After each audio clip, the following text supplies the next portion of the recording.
What's up, guys? I'm Jones. And I'm Man. And we're Jones and Mann. And tonight we're kind of just doing our thing. You've seen it. If you've been with us from the get-go, you know every year at the end of the year, we wrap up the year. So even though 2020 sucks, let's do it.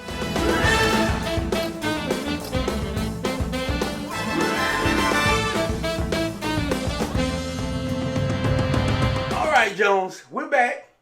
I'm in the season. I'm feeling festive. It's the season. Yes. It's the end of the year. It's time for us to go ahead and wrap up. It's been a pretty good year for us, for Jones and Mann. I was going to say quarantine. Not quarantine, not sucky 2020. It's been a pretty good year for us in terms of just the things that have gone on with Jones and Mann. Some of the bottles that we've tried. It's been a good year. Yeah. I guess I need to clarify for sure. Yeah. So we kind of been hanging, sipping a little bit, chilling. I have the decanter in bond. So if y'all have been following along, you know that we have been adding to this project. I think that there are 7 pours in this decanter now at this point. So it's time to give it a try. The first pour was E.H. Taylor. E.H. Taylor. Yep, small batch. Because it's the father of Bottled and Bond. Second pour was Old Forester. Is that 1869? 1897, I think. 18 something. We've been drinking tonight, so just bear with us. And because that is actually Prestige Decanters sent us that bottle, and this is a Prestige decanter. So boom, we had to do it. PrestigeDecanters.com. Definitely promo code J in it. Third pour was Evan Williams. Oh, wow. Fourth pour was New Riff, and that was the one that I thought sucked. Yeah. The Bottle and Bond just wasn't good. Fifth pour was Old Granddad Bottle and Bond. Sixth pour was Henry McKenna 10-year. Okay. Now, I added that one as a not like because the bottle that I have over here is one of the bottles that, I told you that there's a few bottles I've tried that I really didn't love that much. Mm-hmm. And I think maybe it was one that you had that I tried. And I was like, oh, I don't really like that one that much. I think you had even said, this is not my favorite, but I don't know what's going on with it. 7 is Early Times Bottled and Bond. So definitely a good mix. I don't think we need to really give it a swirl in there, but let's pour us a taste. I usually will pour, we'll pour us a little pour. I pour 2 ounces and a little bit extra on every pour just to allow us to be able to taste it a couple of times. So I think we're going to go maybe 11, 12 pours. So we got about 5 more to take us through there. I got some ideas for those next 5. But we'll see what we end up with. I'm not going to taste it yet. I'm not going to taste it. I'm going to let it breathe a little bit. Let it breathe a little bit. So every year, during this time frame, what we do is we kind of go through the categories and wrap up what 2020 was like. So I think we do the same thing this year, and let's start with vodka. We tried a couple vodkas this year. I think my favorite is definitely the Wheatley's vodka because it was so I hate to say neat, but it was really clean. Really smooth, and it was great to just find different things that you can mix because it hit itself very well behind most things that you'd mix with. Yeah. I am with you on Wheatley's. I liked Wheatley's a lot. So just to give you a little variation, one that I did by myself, but you also tried too, Blue Shark. Yeah. North Carolina's own. I'm a really big Blue Shark fan. I think the contrast between the two is I would probably choose Blue Shark to drink neat. Yeah. Because it has a little more character to it. Yeah. And Wheatley's to try and mask or mix well into things. Not that Wheatley's is bad. There's just less of a taste profile in Wheatley's. Right. Yeah. So for sure. Have we had any bad ones? Vodka this year, probably I wouldn't say bad, but the lower on the list is the Belvedere Rye. Okay, yeah. I think that was because it was a high price point and it really wasn't impressive. No. We also tried that So Rush, which was the defunct. It might not be defunct, but the Russian one that we did in Blind. Yeah. That one wasn't that great either. I mean, it wasn't bad, but it wasn't great, for sure. Yeah, it was very unrememberable. Yeah, for sure. What's next? Rums. Rums. Okay, yeah. We had some good rums this year. Not as many as I would like to have had in the course of 2020. Hey. Mr. Gotta have whiskey all the time. Hey. We had rums. Okay. Well, all right. What was a good rum that we had this year?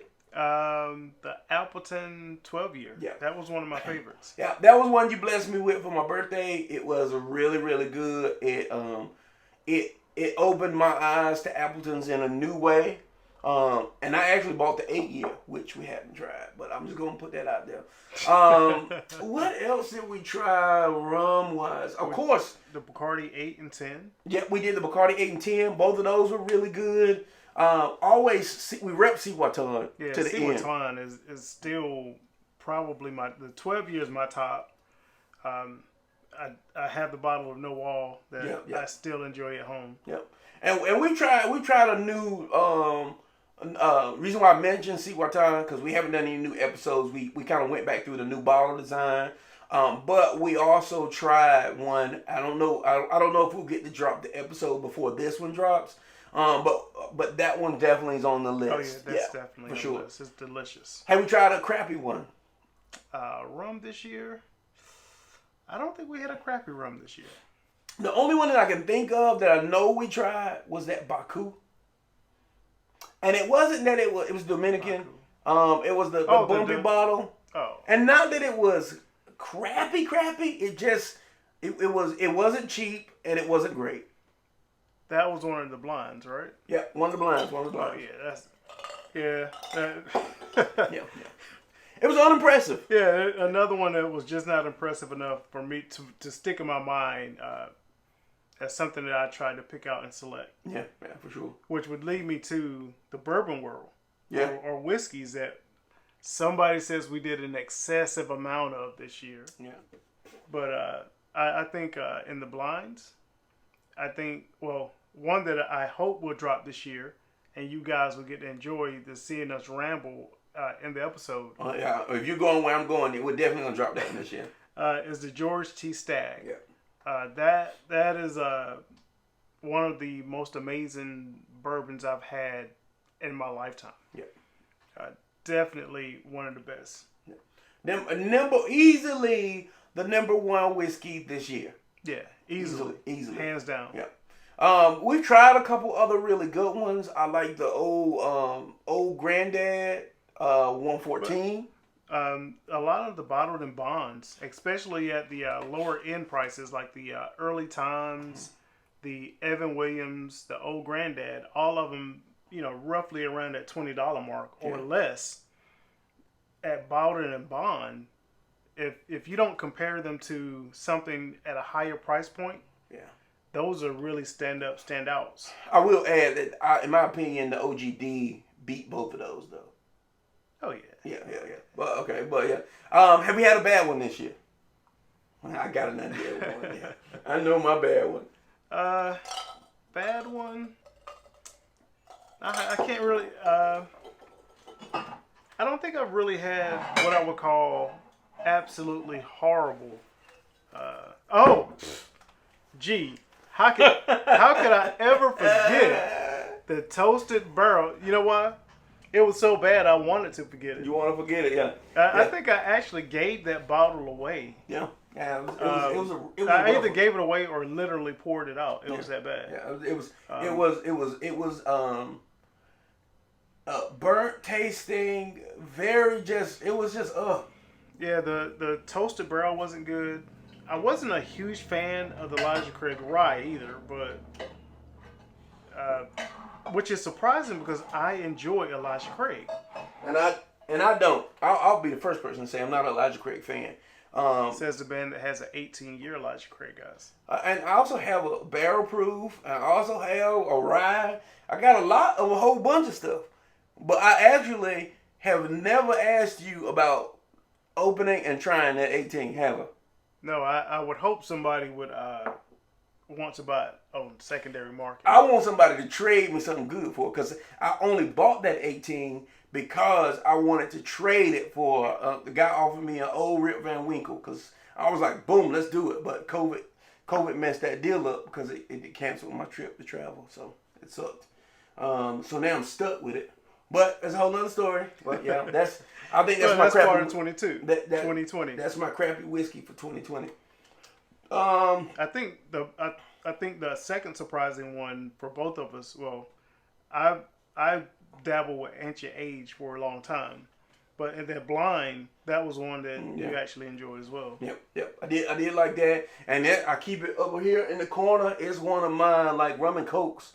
Yeah. I mean not rum and cokes, but whiskey and cokes. That's my go-to, man. And like very very rarely do I finish by myself a handle of whiskey, and I'm halfway through that that ancient. So yeah, it's good. I mean, I like it. I've been using it to cook with, and even like you said, budget brand, but it's a great sipper. Yeah. Gin. Gin.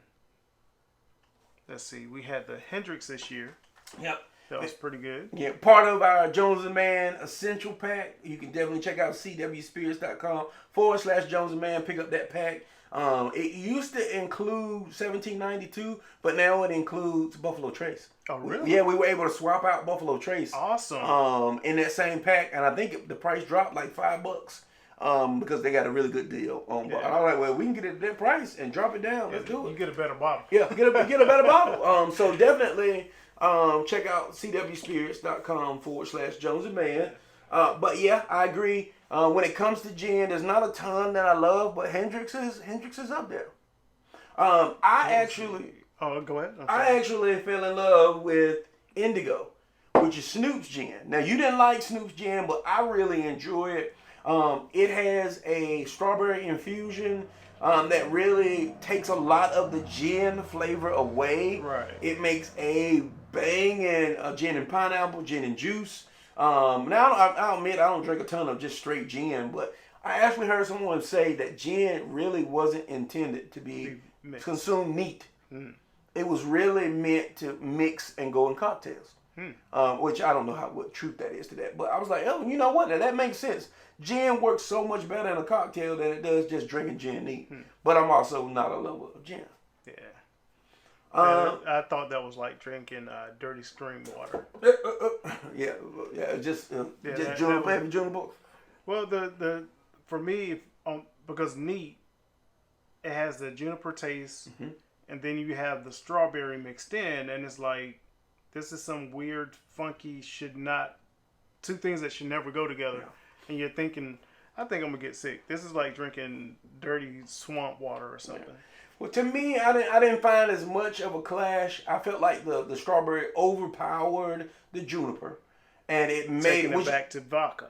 Which the juniper is still there, which it does kind of take it like a vodka. I'll give you that. But in the world of gin, it made it easy to drink for me. So, okay.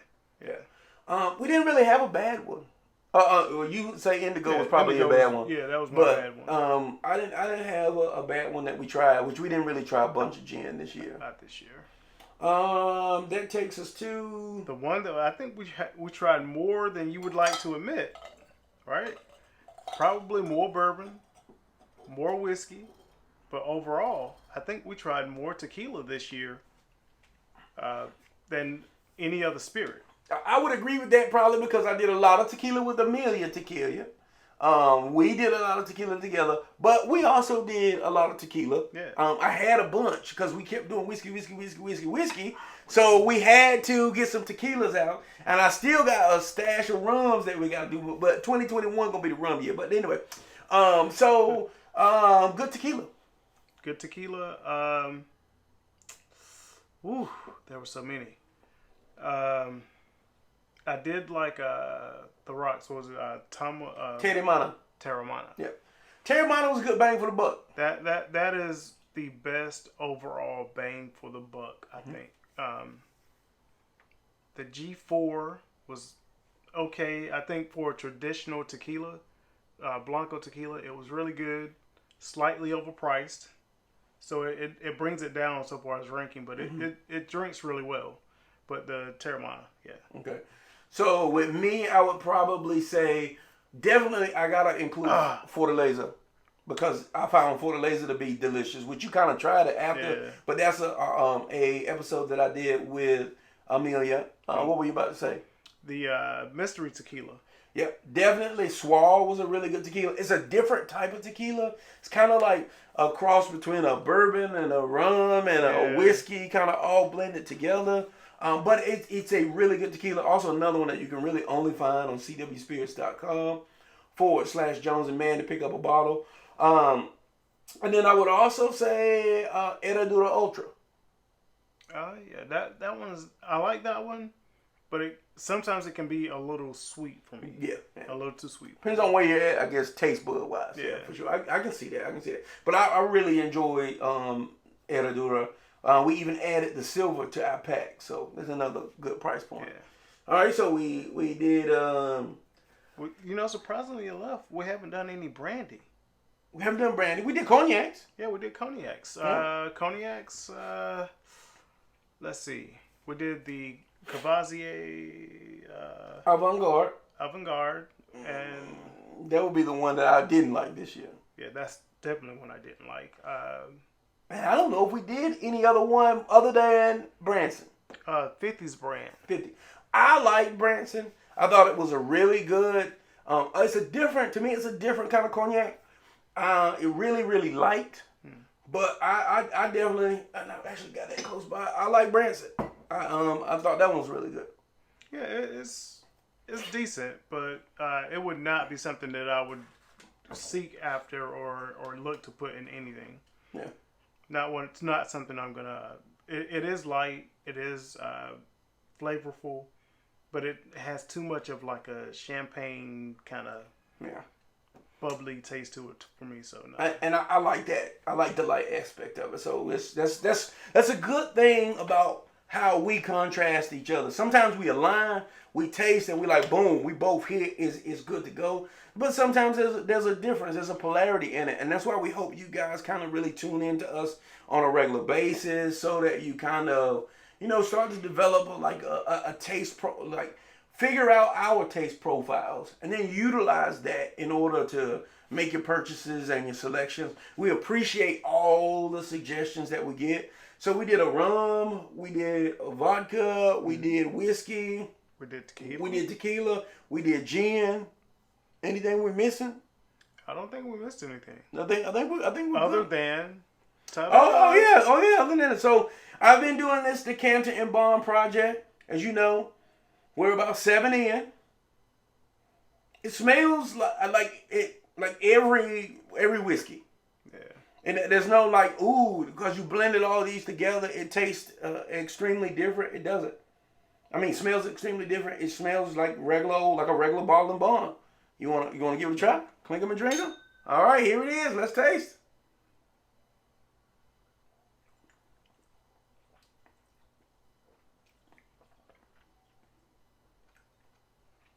Okay.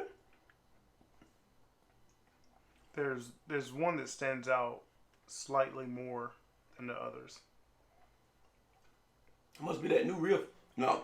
What stands out more than the others? Like, I definitely get a lot of heat on the palate. And it could be because I drink more. I have drunk more of the E.H. Taylor and the Henry McKenna. Mm-hmm. But I get more of those notes. I think those are the ones that I pick out first. Yeah. Okay. Honestly, with me, I guess my palate's not refined enough that I could really pick out anything different. Like in the because there's 7 things kind of blended around in here. It definitely has picked up a lot more heat than I normally would feel on a bottled and bond, but that's also because we're doing a neat pour, maybe not on the rocks. We do a lot back and forth. But it actually has it actually tastes pretty good. Yeah, I would say. It tastes pretty good. And maybe it's just the smell that, like, Yeah. it has a for me, like I said, a E.H. Taylor forward taste to it, and even on the nose. The thing that excites me is I was able to add, like I get a little twang on the end, and I attribute that to that new riff. That new riff. But hopefully the next 5 bottles will take that new riff on out of there. But I don't want to spit it out. So we might have something at the end of this. That's that new riff right there. What you just had was new riff. We laugh, but it may have been. But man, that new riff, I'm telling you, bro, there was,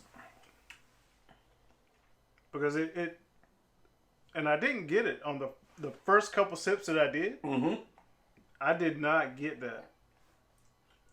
And then on that last sip that I just took, there was something that it started out like, okay, and then it was just turned 180 and yeah, no. I don't know. I mean, so far I feel like it's such a weird amalgamation of things that, like, I'm not really tasting anything specific. Like, there might be a little sweetness there. But I do get that little twinge on the back end. But overall, I mean, I don't hate it yet. This is actually, as I keep sipping, it is starting, like, at first I could kind of get distinct differences. Mm-hmm. But now, as I keep sipping, which is really strange to me, it's going to one particular one heavy, and it is a tainted one. Like, there's a weird bite taste to it at the end. Yeah, see, I got that from the beginning. Kind of like baby aspirin. To me, that's what it feels like. Which to me, that's that new riff, and I find it hard to believe that 2 ounces of new riff has tainted the other 14, 15 so ounces. Well, not the other 12 or so ounces that are in here. I think some of that could be the early times too. It could be. I remember we did the side by side. And the early times had a weird kind of metally taste to it, and as you, it started out phenomenal. Yeah. Well, I think that with time, we got at least 4 to 5 more pours that I'm gonna add into this, and then we gotta drink it. But once we get our next, I can't remember if I said 11 or 12 pours, somewhere in between that. But once we do that, I am definitely going to raffle off some samples to you guys. We'll, have you comment, put the names in the hat, and we'll send you a sample, and you can tell us what you think about it. So here's your deliverables. 1, tell us how we should decide who gets a sample of the decanter and bond. Because I think that at this rate, by June of next year, I'll have my other 4 pours. Because I got at least 1, 2, at least have 2 or 3, no 3. At least have 3 more bottle and bonds now, and I kind of know what my 4th is, or my 5th, where it's gonna be. So I kind of got it mapped out in my head. I just want to taste those and make sure it aligns. When you taste this, Jones, is there something that you feel like we need something that's sweeter? We need something that is softer. We need something that is. We need something to hide, whatever that. Whatever that is. I don't know which one it is, but it's one. And like I mean, I didn't really shake it. And I wonder, like, it's just a straight pour, so you would think that by this point they've all blended together. Yeah, they should blend and marinate together. Like, when I smell it, on the nose. Somebody's gonna fuss that I'm shaking this up like that. What? Yeah, they be alright. They get over it. On the nose, like I said, I get a lot of the same kind of toffee caramel notes that I get from E.H. Taylor. Yeah. And then when I taste it on the front of my palate, I get some of those.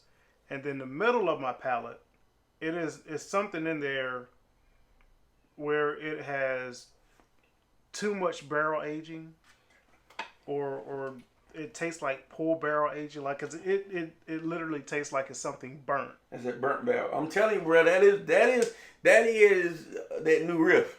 That is that new riff, and it's crazy to think that is still so dominant in the midst of all the ounces that are in there. Because I do about 2.5 ounces of each pour. And I feel that gives us a chance to taste. I actually had planned to taste it at 3 and then taste it again. But we haven't just had, the year was so crazy, we just haven't had a chance to be here to do that. Yeah, the nose is phenomenal, but there is something in there that in the rear of the palate. Yeah. Well, hopefully it gets better. Hopefully our next taste, maybe we'll add 3 or 4 more. Well, shoot, we're so close that we'll next time we taste, it's done at that point. Yeah, maybe if you add a little more sweet. Yeah. So we'll be on the lookout there, because I've got some really good ones to add. Well, what people say they're really good. I haven't tried them yet, so we gotta try them. Well, that has been there's the partnership with CW Spirits, and that brand ambassador relationship. Me getting the chance to really blow TikTok up, and not blow it up. I mean, we're like 160,000 somewhere in the neighborhood. If we can get our YouTube at 160,000, we would be rocking. Yeah. But just being able to grow the channel a little bit. I think the goal for the year was 5,000, and we're at 7,000 somewhere in there. So we totally blew that out of the water. I'd love to hit 10. We can chat and talk about setting some goals for 2021. It's been a really good year, and we've been able to still do virtual episodes, and kind of both of us are in the same boat. We like home work. Yeah. We limit our exposure like that, so that's why we're able to still kind of get together periodically, because we know that I'm at home 7 days a week most times. But we're basically able to kind of still commingle with each other. But we also still kind of stay true to some virtual episodes to keep that content going for you. I've been able to do some virtuals with special guests. So we still kept true to you, 52 episodes this year, and then some. I've been dropping them like crazy this year for from the Bartesian, all kind of stuff. So I guess if you love what we're doing and you're still rocking with Jones and Mann, definitely let us know. Hit us with some comments of more stuff that you would like to see. People ask all the time, "Hey, try this, try that," and I still am working through bottles that we have. I can look right here, and there's 3 bottles that I haven't tried. 4, 5, 6, 7, 8, 9, 10. On just the front of this shelf, there's 10 bottles that we haven't tried. So that's 2 months of episodes right there. So I'm trying to get better with working through some of those. I got a bunch of rum that we need to work through. So just kind of chill up. You hear him keep throwing the rum thing. Yeah, keep throwing the rum in it. Keep throwing the rum in. Because I want to do my Zaya episode. We got Rum Barcelo. We got a couple good rums that we haven't done yet. So but any closing remarks, Jones? No, just thank you guys for viewing. Thank you for your sponsorship. Yeah, for sure. And we're gonna rock it out 2021. Hopefully we'll do the Bourbon Trail or some of the, let's get all this